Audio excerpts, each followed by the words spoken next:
Welcome to the 49ers First and 10 podcast, 10 minutes of the most up-to-date 49ers news, first thing in the morning. Covering 49ers training camp, I'm your host, Brianna McDonald. Joining me is team reporter Lindsay Polares. The first block of practices are done. Lindsay, what's block 2 been like? Block 2 is when the pads came on. First day of pads was Monday, and I will say one of the consistent themes, it's only been a couple days, right? But I would say the intensity is really ramped up, particularly in Tuesday's practice. The fans were really waiting for that deep ball connection from Brock Purdy. They certainly got it. A beautiful 60-yarder to Deebo Samuel. Perfectly placed ball. He caught it in stride, then followed up later in team drills with another, I think, 40-ish yard throw as he was rolling left to Christian McCaffrey. Just the type of highlight-worthy plays you want to see from your QB1. And it was really cool because I want to say it was the loudest that I've heard the crowd getting into the team drills. So I obviously very much enjoyed just hearing everyone get excited for it because it really does feel like football's back now that the pads are on. Yeah, and we've got a roster update to start the podcast. Lindsay, what are the latest moves to the team's roster? Yeah, so a positive one, right? We had Ricky Pearsall, first round draft pick for the 49ers in 2024. He was on the active NFI list to start training camp. He's dealing with a hamstring injury. He's now been reactivated. We also had another roster move. Cornerback Keemon Hall was waived, and the 49ers signed wide receiver Frank Darby. All right, so there's also a few injury updates since the team's last practice. Offensive lineman Spencer Burford is dealing with a hand injury, and some rookies are dealing with a few injuries also. But we also heard from head coach Kyle Shanahan that there are some players who are on their way back to practice. Lindsay, could you elaborate and share what the latest regarding the team's injury updates are? Yeah, whenever we want to talk about injuries, I do want to say timelines can always, have setbacks in them. But right now, the way these few players are tracking, Spencer Burford, like you mentioned, is dealing with a broken hand. I think the debate right now is whether or not the offensive lineman needs to undergo surgery in order to get it repaired. So I'm sure we'll hear more from head coach Kyle Shanahan later in the week regarding to what the final decision is there. Good news for wide receiver Jacob Cowing and also wide receiver Tay Martin.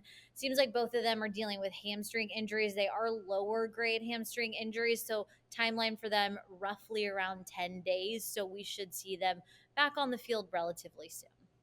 You mentioned wide receiver Ricky Pearsall back on the field. Did you see any early contributions from him? Yeah, so I think he's really jumped into training camp. First block of practices, he was still on NFI, so we saw him doing rehab work, but pads came on Monday. He's been, building that chemistry with all of the quarterbacks, particularly Brock Purdy, especially on those individual drills with just quarterbacks and wide receivers. We've seen Ricky Pearsall immediately jump into the mix, it seems like, with potential punt returners for the 49ers that so far have looked like Kyle Juszczyk, Ronnie Bell, Trent Taylor, and now you add in Ricky Pearsall to that group. Obviously, we're still very early into training camp and very, very early into Ricky Pearsall's career with the 49ers. So we're going to see how everything levels out by the end of training camp, but he is taking reps as a punt returner. All right, quite a few updates with roster moves and injury updates, but there's also a ton of exciting news that came out over the past week, especially with Madden. I mean, it's been the summer of Christian McCaffrey. After landing the cover of Madden 25, he also made the 99 club. So huge shout out to our running back, Christian McCaffrey, for making that. And he has a teammate joining him, right, Lindsay? Yes, this morning unveiled huge congratulations to All Pro left tackle. I want to say future Hall of Famer. I think everybody knows it. Trent Williams. And I think this is a really special moment for him because he's been in the 99 club not once now, but this is number 2. He first got the honor ahead of the 2022 season. And so now he is a repeat member of the 99 club. Huge congratulations. I mean, he's really the anchor of the 49ers offensive line, did not surrender a single sack in all the games he played during that 2023 season. Very well deserved. So congratulations in order for both CMC and Trent Williams. Now, as the Madden news is rolling out, so is the list of the NFL's top 100 players that airs on NFL Network. And we've got, what, 3 new players so far since our last podcast episode? And our QB, Brock Purdy, he made the list. Lindsay, tell us about where he landed. Yeah, so this is Brock Purdy's debut to the NFL's top 100 players of 2024. He comes in at number 28 after a tremendous 2023 season, helped lead the 49ers to an appearance in Super Bowl 58. And like we saw, he ended the year on top of so many statistical categories in his first full year as a starter. A very, very well deserved nod. And I do think the NFL Top 100 is really cool because for anybody that doesn't know, you get voted in by your peers, current NFL players. So this is just a sign of that mutual respect of your game from all the players around the league. Yeah, and right next to him was defensive lineman Nick Bosa. Last year, the former first-round pick racked up 53 total tackles, 16 tackles for loss, 10 and a half sacks, 35 quarterback hits, four passes defended, 2 forced fumbles, and a fumble recovery, which got him his 4th Pro Bowl recognition, just reading off his stat line from 2023. So huge congratulations to Nick Bosa. He's coming in right next to Brock Purdy. And there's another player right on that list. I mean, all 3 are coming out pretty soon. So next up, back on offense.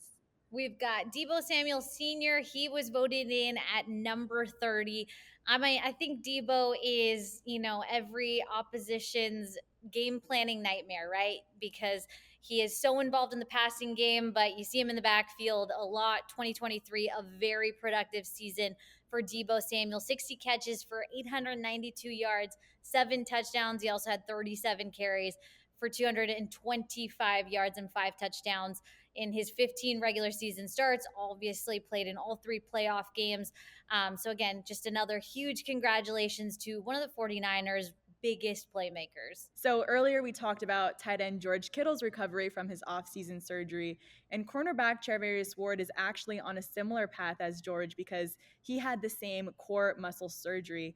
We got to hear from Mooney, aka Charvarius, on Friday. How is his recovery progressing, and how is he adjusting to getting back into football? Yeah, Brie, like you mentioned, both Charvarius Ward and George Kittle undergoing the same surgery for essentially the same injury.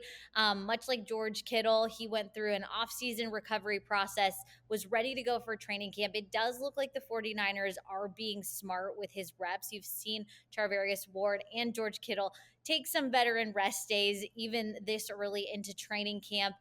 No need to really rush them back. They are veteran leaders of their position groups.